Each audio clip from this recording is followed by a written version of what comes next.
are you? Good. Welcome to Stones River United Methodist Church. My name is Leonora Washington. I'm better known. My nickname is Bo, so sometimes they call me Bo Washington or Leonora. I've been called other things, but I answer to Leonora and Bo. I live in the cemetery community. In fact, I live right behind the church. This is a dead-end road, and I've lived there all of my life. I'm going to give you a little history about the cemetery community.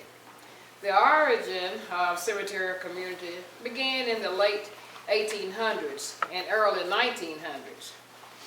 This area was really called Seminary at first. The war between the states occurred in the cemetery on December the 12th, 1862 to January the 2nd, 1863. During this three-day hideous battle, several soldiers from the north and the south were killed and buried where they fell. Bodies were buried for over 3,700 acres, or 90 miles. In 1865, the federal government bought 20 acres in this community for a national cemetery. All the soldiers were reburied. The Union soldiers were buried at Stones River National Cemetery, and the Confederate soldiers were buried in Evergreen Cemetery near Samsonite. Now, in the early 1900s, several black families decided to buy property, believe it, buy property and gain their independence. These families were denied the right to purchase property of rich soil that would enhance the growth of crops and cotton crops and corn crops. However, they were allowed to buy property of poor quality. The property that was intended for dwellings and production was heavily congested with rocks and cedar trees. And these things were not conducive to any type of prosperity. Some families wanted to buy property of quality, but they were denied the opportunity to.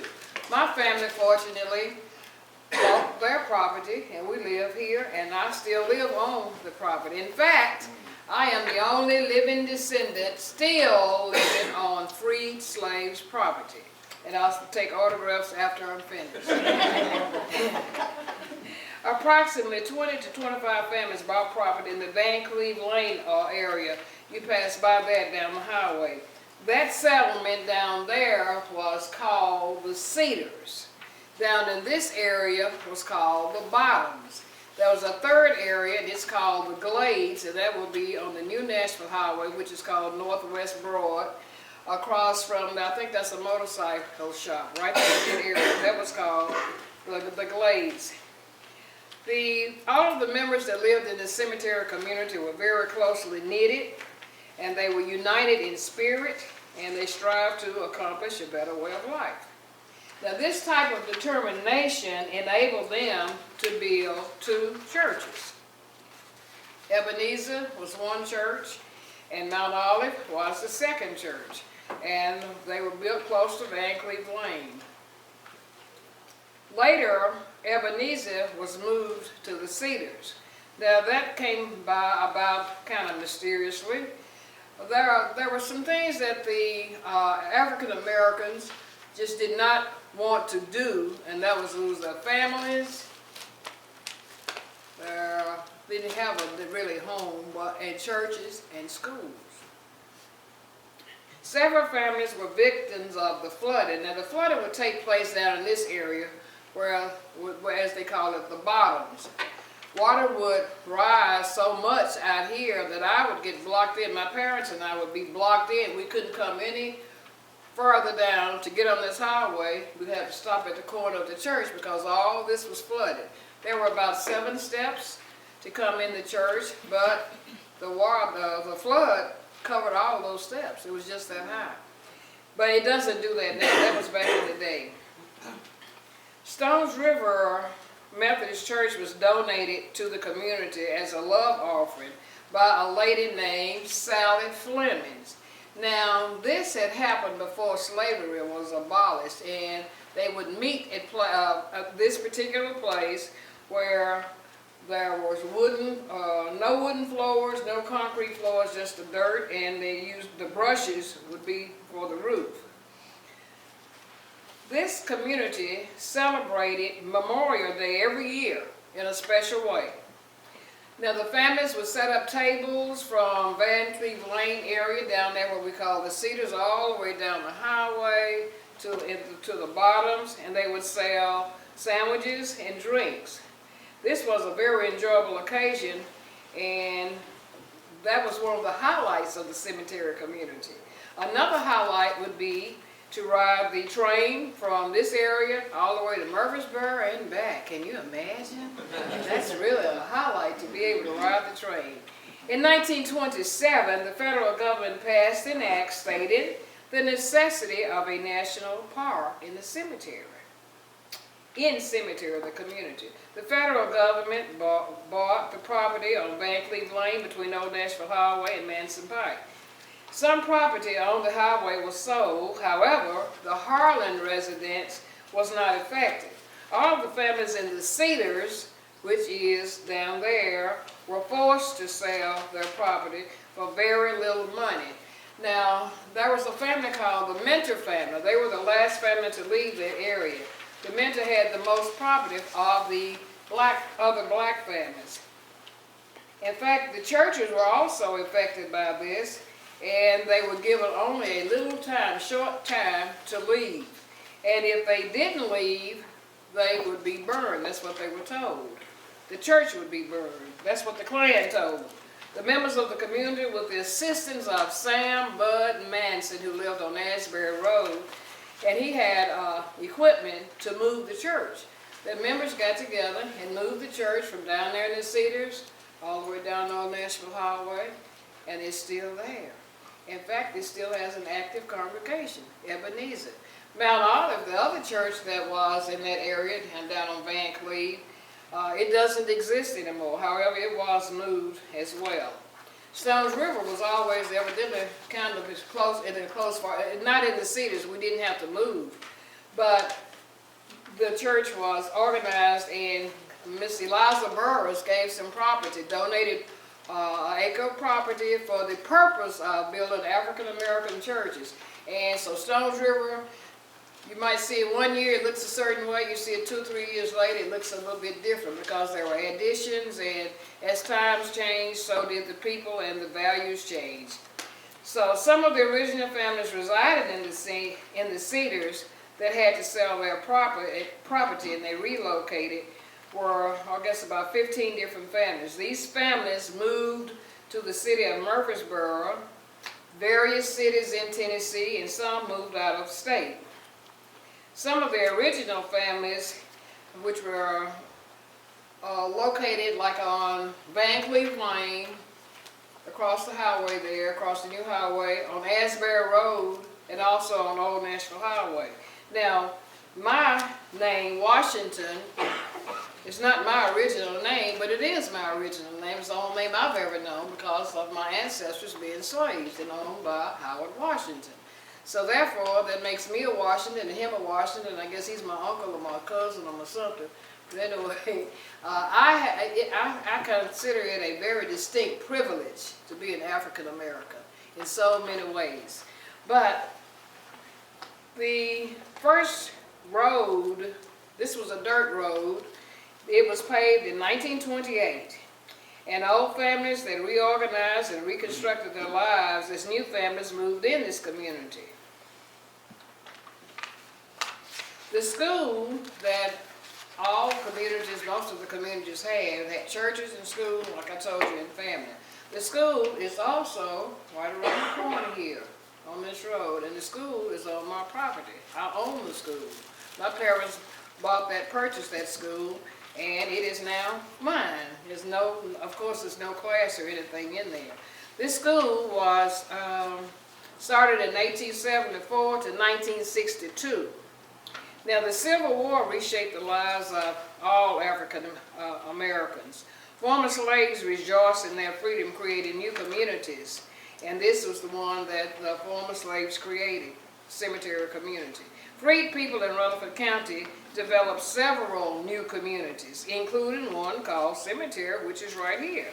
During the post-war period, Tennessee established a public school, which is Cemetery. Now, there was a lady by the name of Eliza Burris in 1874 whose house had been used as a hospital to the Battle of Stones River. She sold an acre near the Murfreesboro-Nashville Turnpike to the county school commissioners for $25. Cemetery School became one of the 44 schools for African Americans in Rutherford County. I attended cemetery school, first grade through 8th. Best education I've ever had in my life. I had shared earlier this morning that there would be maybe 30, 35 students. I had one teacher the whole time. Think that's something. I was also in the grade by myself, 1 through 6. My parents are educators. My mother taught a one-teacher school in Leanna, Tennessee. My father taught in Smyrna, principal, 35 years, and 7th and 8th grade in Smyrna, Rosenwald. I don't know if you're familiar with Smyrna. Are you familiar with Hilltop Rosenwald Park? Hilltop Rosenwald Park is located on A.D. Washington Parkway. That's my daddy. It was named after him. The community center in that park is a replica of the old school. So at cemetery here, there were no running water. We got water from a well, and the well had a pump. And there was a concrete platform there that had like 6 holes. And as you pump that water would shoot out of the hose, and that was a water fountain. That sounds like Dark Ages, doesn't it? But that's what we used. That's how we drank water. Now, I lived on that the same property that the school is on. And indoor plumbing, no way. It was outdoor plumbing. It had toilets. They had toilets. I didn't use those toilets. I went back home to use the bathroom. But I tried to be very well disciplined and not use it until school was out at 3 o'clock. But if I did have to use, I was scared. I was really fearful of going in there. But I had a babysitter. My parents went to work. I told you they were teachers of the school. I don't know why they didn't want me to go to school with them.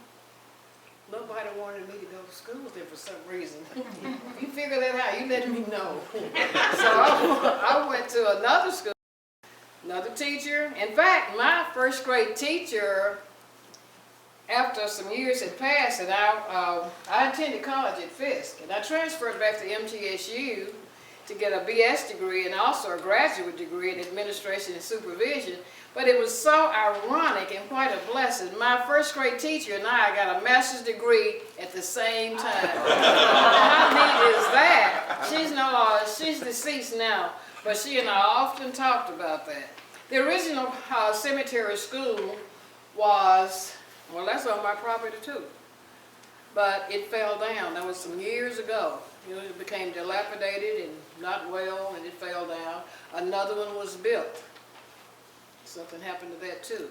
And then we got a block school with 2 rooms that I was telling you about. That's on my property. When schools were consolidated, all the children that went to cemetery school in the cemetery community were transported or transferred to Smyrna Elementary School, Rosenwald. That's where my dad had taught. So I didn't have to go to school down there. It was my time for me to go to high school, and I attended Holloway High School.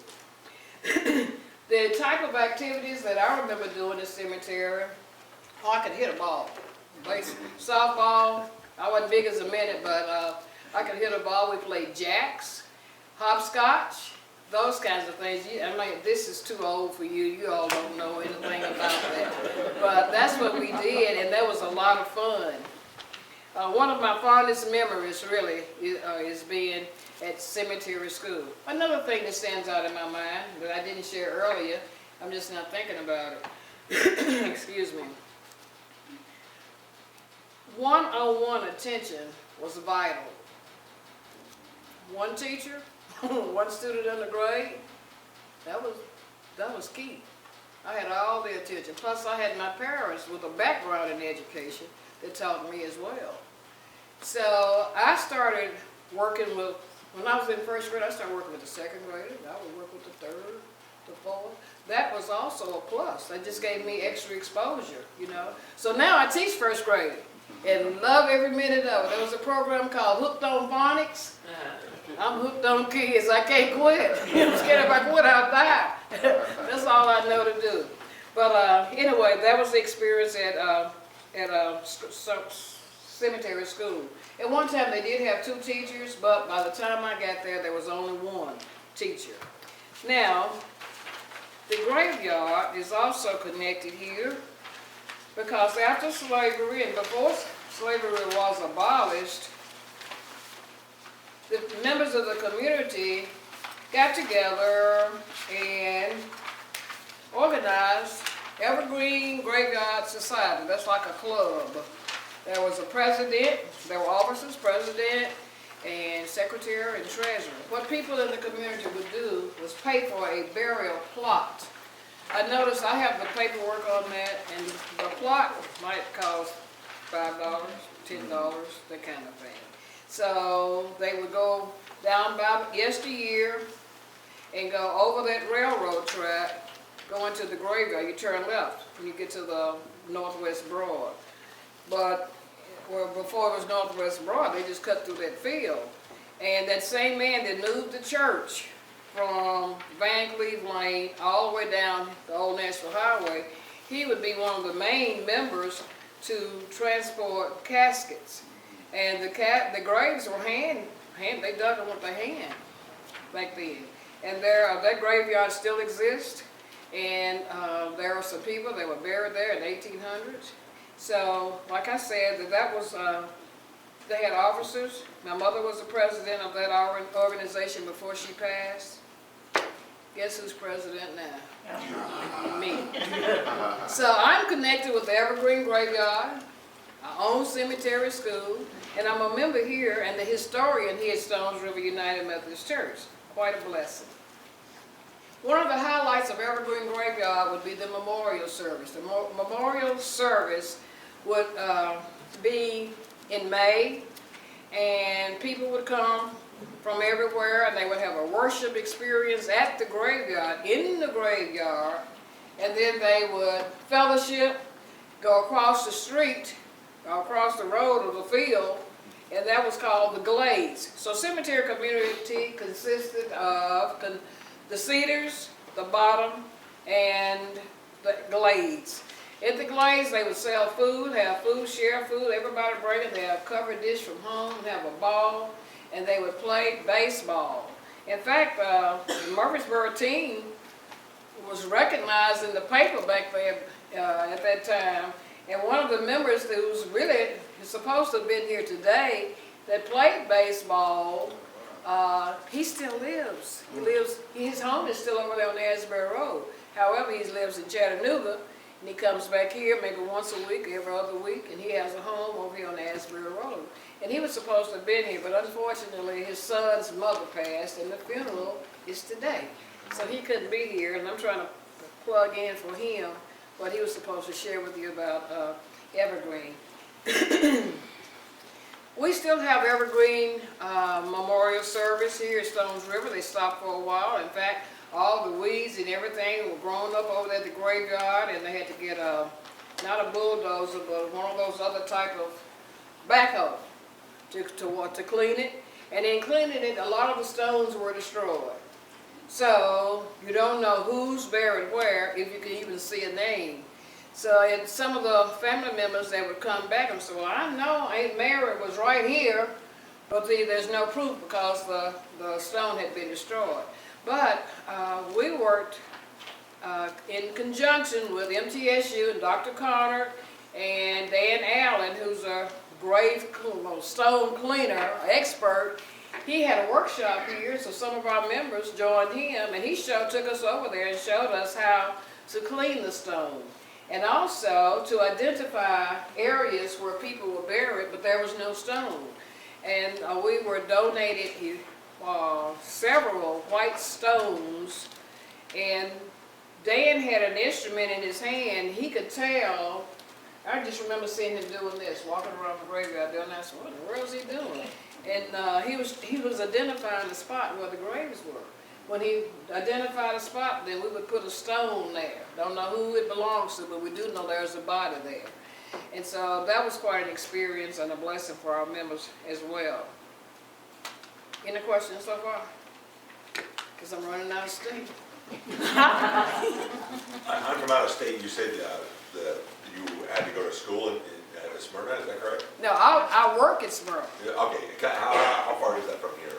Smyrna's about 12 miles from here. Thank you. Yeah, about 12 miles. You can get to Smyrna, or you straight down Old Nashville Highway here. You can get to Smyrna 12 miles. And if you turn right at what's called Eden Springs, then that's that kind of like on the top of a little hill there, there's a red light. Then that's where that park is I was telling you about, that named after my father's school. Thank you. What are the numbers here on the map? What are the numbers there on the map, Rebecca? Oh, those are track numbers. And that, to make a long story short, though a lot of the land records were tied to those track numbers, so that enabled us, that was how we started getting into doing a lot of historical research for the properties, actually. And then I did have one other question. Any idea, it says park acquisitions, so they purchased that land, right? Which part are you Yes. looking They at? purchased everything in the green border. Yes. Any idea They how much also it had, sold for? we have to the penny. We know that, but it's important to kind of understand that the War Department, which is the federal agency that acquired the land, had the right of eminent domain. So Sure. people could hold out for a while, but they couldn't in the end refuse to sell. Right. But you do have the amounts of any, I mean, rough agent, rough amounts? Have you figured out like an average per acre or an average? I'm going to let Bo take that question because, I mean, I would say that the properties are different sizes, but the sale prices would have varied from maybe $500 to $600 up to about $3,500. Okay, thank you. You're talking about Yeah. the ones that the families own? Yeah. Right. Talk a little bit about the, I have no idea how much, I don't even know how much it was per acre. But I do know what stands out in my mind as I was doing interviews with older citizens in the community, that what was paid for the property that was sold, and remember me telling you that Rowena Mentor was one of the last African-American families to leave from down here? She was trying to hold, she didn't want to sell her property. Now, I know she had more acres than anybody else down there, other black families and white families too, but she was given much less money for her several acres than the white family was for small acres. Now that's where everybody that I interviewed up and down Old Nashville Highway, Van Cleve Road, it took me a whole summer to do that. Everybody brought that up. That must have been a big hot topic during that time. But I don't have no idea how much it was. You mentioned that the land quality given to the African Americans was less. Do you think the price really had anything to do with the lesser park? land quality, or the fact that it was owned by an African American? I don't think, you said, do I think that the park had anything to do with it? No, when they Oh, bought, Yeah, definitely, I think so, because in the first, you think, I'm trying to get the mindset of anybody who will own other people, you know. So if you will own a human being that God made, then if you don't, you must want to keep them, you had the freedom. So if you were forced to free them, then you don't want them to have the best of whatever, because they might come back and help do your cotton, and run your family, and keep your kids. See what I mean? So I think it was done on purpose, because there were other places that they could have bought, and when African Americans tried to buy a place that had better quality, they were refused to. But you can't buy this, but you can buy this, where the rocks are, where you can't grow squat.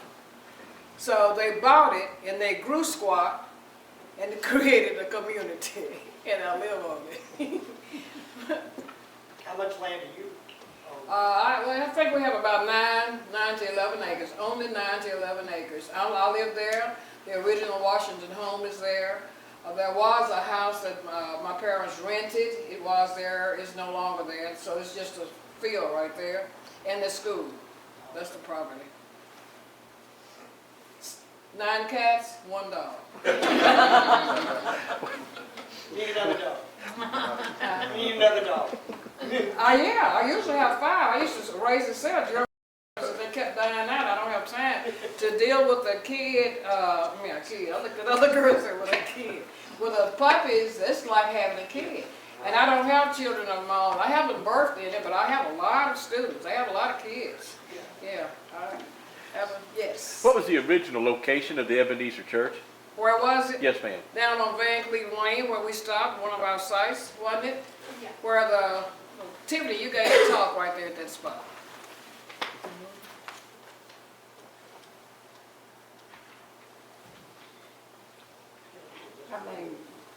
How many members? At this church? Well, you know, right now, we don't have about 12 or 14 members, and sometimes 4 or 5 of them don't come, so we don't have service, a whole service with 8 people, might be 5. Now, at one time, the membership was much larger, but there was some type of misunderstanding or something, and that pastor left to get a church at another spot, don't name it the same thing as this one was, and over half the membership went with him. So the original people that were from like the cemetery community, we stayed. And the ones that I call transplants, you know, they might come from Ohio, but they married somebody here, that's a transplant. They're not from here. They left. And guess what? That church is not prospering at all now. In fact, they never built one. Yeah, but there are about 12 members here. My father was the pianist here at this church. He also played for Mount Olive and different churches in the community. You know, he was a renowned pianist and a singer. No, I don't do either. Don't even ask me. Any more questions? All right, well, Mr. Jim, this morning I got a little